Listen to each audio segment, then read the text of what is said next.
J'aimerais vous parler du tout début de la recherche spirituelle, mais vraiment le commencement, l'impulsion première. Qu'est-ce qui fait qu'un être humain entame une démarche spirituelle ou religieuse, une recherche de sens en quelque sorte? Pourquoi entamons-nous cette quête? Pourquoi les hommes se sont-ils toujours préoccupés du sens de la vie, des religions, des choses existentielles en fait? Il existe un constat que tout le monde fait, que tout le monde peut faire naturellement. Nous en parlons souvent, mais c'est une réalité incontournable. L'humanité, depuis très longtemps, vit donc dans la souffrance, dans la peine, dans le chagrin.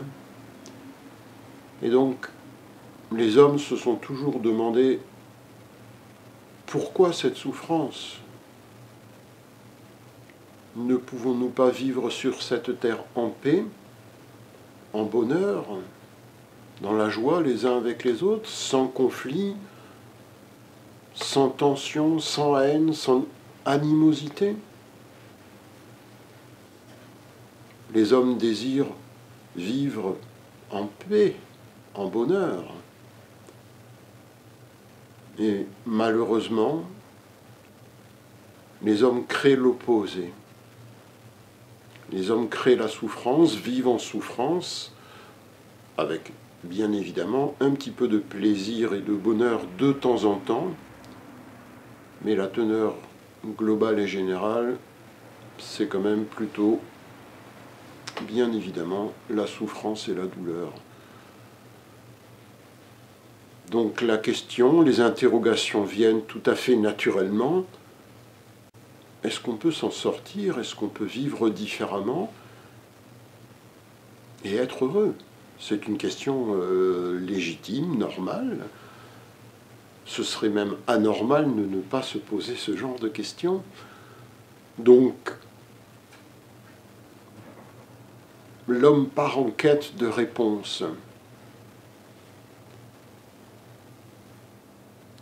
Et pour cela, malheureusement, la plupart du temps, il va voir les spécialistes en vogue, donc soit des maîtres spirituels, avant on disait gourou, mais c'est passé de mode, donc des enseignants spirituels, ou des religions traditionnelles, ou encore tout le domaine de la psychologie avec les psychologues et autres. En fait, ils vont aller s'adresser à une personne que la société présente comme une autorité en la matière, et donc cette autorité pourra l'aider. Donc on s'en remet à quelqu'un qui a un savoir, une connaissance, si on lui demande de l'aide. Alors, il est bien évident que dans l'ensemble des activités de la société, ce genre de démarche, d'aller demander de l'aide à un spécialiste, la plupart du temps, c'est assez efficace. Si je dois construire une maison, il me faut l'aide d'un architecte, d'un charpentier, des gens qui ont les connaissances techniques que je n'ai pas. Et donc, soit eux construisent la maison, soit je leur demande de me dire comment faire et je le fais. Ça fonctionne très bien la plupart du temps. Ou pour apprendre une langue, je vais prendre des cours auprès d'un professeur qui va m'apprendre les règles de base, la syntaxe et autres, et donc j'aurai les éléments premiers qui me permettront par la suite de maîtriser la langue et de l'exercer avec habileté et compétence. Et donc on applique cette démarche d'aide extérieure dans le domaine spirituel, on va dire, mais en fait, dans ce cadre précis, est-ce qu'une aide extérieure est vraiment efficace? Nous parlons d'une efficacité certaine, pas juste d'un pansement sur une plaie. Il faut guérir la plaie définitivement. Et si on regarde l'histoire de l'humanité, bien évidemment, on constate que ces spécialistes ont toujours existé. C'est vieux comme le monde. Et en parallèle, nous pourrions dire que c'est vieux comme la souffrance. Ces spécialistes ont toujours côtoyé la souffrance. Ils ont toujours dit « nous allons mettre fin à la guerre sur la terre », par exemple. Mais la guerre existe toujours. Les spécialistes existent et la guerre en aussi. On peut se demander s'il n'y a pas un lien entre les deux, s'il n'y avait plus de guerre, plus de traumatisme, plus de conflits. Que feraient donc ces spécialistes? Il me semble qu'ils perdraient leur travail, ils ne seraient peut-être pas vraiment satisfaits et perdraient leur autorité, donc leur pouvoir, leur position sociale. Or je ne dis pas que ce sont des gens malhonnêtes, hein, soyons clairs, hein. Mais toutes les personnes qui disent « je peux aider les autres » et qui essayent, qui aident les autres d'après leur point de vue, qu'est-ce qu'ils font réellement? Mais vraiment, pas... Mettons de côté les propagandes de toutes ces personnes et voyons réellement, concrètement, dans notre société, dans les rapports entre les êtres humains, ces personnes ont une position dominante. Ce sont les gens qui comprennent et qui expliquent aux autres. Donc, qu'est-ce que l'on désire quand on a une position comme celle-ci, très avantageuse? On désire la conserver, l'amplifier.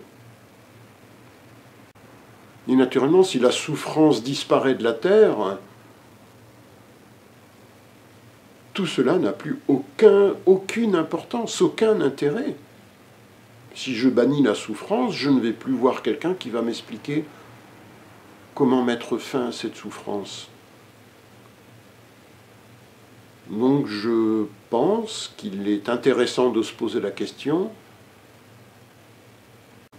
toutes ces personnes désirent-elles véritablement la fin de la souffrance, de toute souffrance?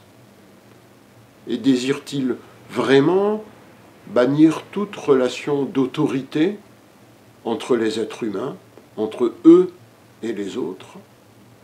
Sont-ils prêts à dire « Messieurs, dames, en fait, je n'en sais pas plus que vous. J'ai étudié, j'ai lu des livres, mais la souffrance inonde ma vie aussi. Je n'ai que des explications. J'ai de belles descriptions. Mais, donc, voilà. Ne restons pas trop sur cela. Donc, l'histoire des hommes montre que les différents spécialistes religieux, psychologues ou autres, cèdent plutôt eux-mêmes dans leurs fonctions, et il n'est pas certain qu'ils aident les autres à bannir la souffrance et à être libres. Parce que dans cette relation d'autorité, de domination, il existe un lien de dépendance. Si je suis ignorant et que vous êtes le savant, dès que j'aurai un doute, je vais avoir besoin de vous. Très rares sont les, entre guillemets, maîtres spirituels qui disent « vous pouvez peut-être, on peut rester quelque temps ensemble dans l'étude réciproque, mais vous pouvez partir quand vous voulez ». La plupart disent « restez étudier toute votre vie dans notre religion ». Alors, nous voyons que ce sont les hommes qui fonctionnent comme ça, pas seulement les spécialistes. Les spécialistes sont des êtres humains. s'il n'y avait pas de disciples, bien évidemment, il n'y aurait pas de gourou ou d'instructeur religieux ou spirituel, le mot étant plus à la mode et passant bien mieux aujourd'hui que le mot gourou. Donc, celui qui demande est responsable autant que celui qui dit détenir la réponse. Alors nous voyons simplement que là, dans ce que nous décrivons, se tissent des liens, non pas des liens simples d'amitié, ce sont des liens d'attachement et de domination, et pour celui qui demande, de soumission à l'autorité. Peut-on être heureux si nous sommes soumis à quelqu'un ou à un groupe? Cette soumission faisant que je dois accepter ce que me dit cette organisation, par exemple, et que je dois me conformer aux règles, aux dogmes qui sont édictés. Donc je dois juste me mouler dans le standard qu'ont défini ces gens. Alors il y a une certaine gratification parce qu'adhérant à un groupe, il y a une certaine notion de sécurité, voire de force, appartenir à une religion avec de nombreux adeptes ou à une organisation internationale. Ça donne un sentiment de ne plus être seul, même d'avoir une certaine énergie pour certains. Cela nous rassure, en fait. Mais l'ombre de cette démarche, l'ombre très noire, c'est que si jamais j'enfreins les règles, ce groupe peut m'exclure. Je peux être banni, repoussé. C'est d'une immense violence. Et quand on adhère à un groupe, consciemment ou inconsciemment, nous savons que ce groupe peut nous rejeter si nous ne nous conformons pas à ce qu'il désire. Donc, inscrit, incrusté dans cette apparence de sécurité, il y a un fondement de peur. J'espère que tout le monde voit bien ça.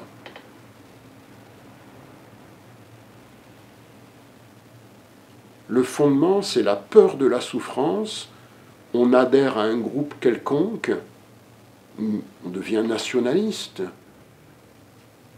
Et il y a un sentiment de sécurité mélangé avec un grand sentiment de peur.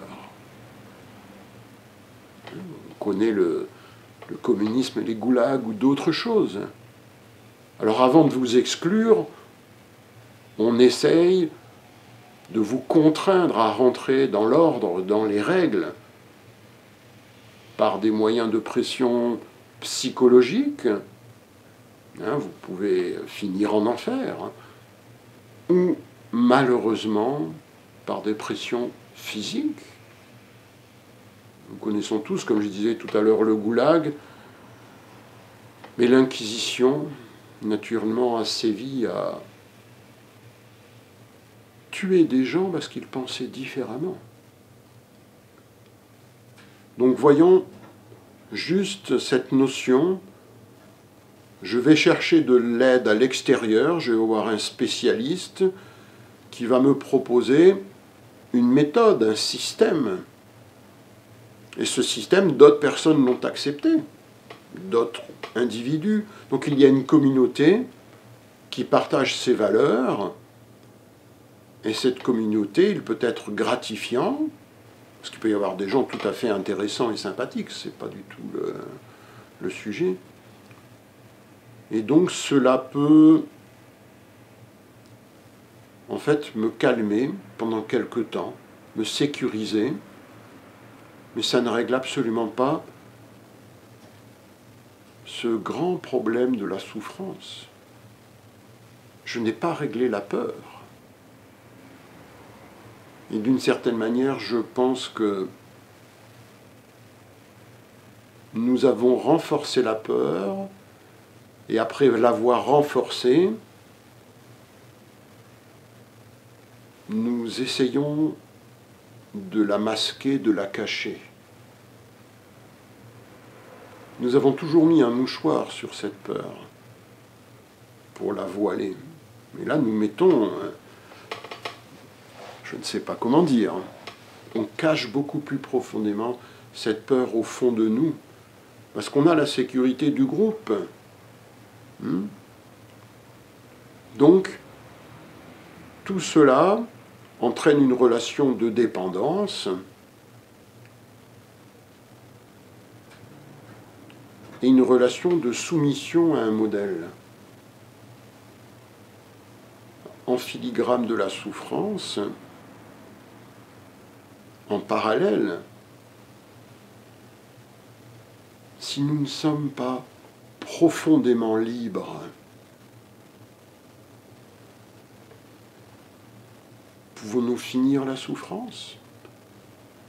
Peut-on être emprisonné, condamné à faire certaines actions, à dire certaines paroles de manière répétitive, parce que notre environnement social ou culturel nous impose cela? Peut-on se soumettre et être heureux? S'il n'y a pas de liberté, la souffrance peut-elle finir? Une des pierres angulaires de la souffrance, il y a plusieurs choses. Il y a mon état de solitude, bien évidemment. J'ai des relations très pauvres avec mes semblables. Je peux aller au restaurant, au cinéma, même avoir une compagne ou un compagnon. Mais c'est comme si nous étions dans deux mondes séparés. De temps en temps, nous avons un contact plus profond, mais assez rarement.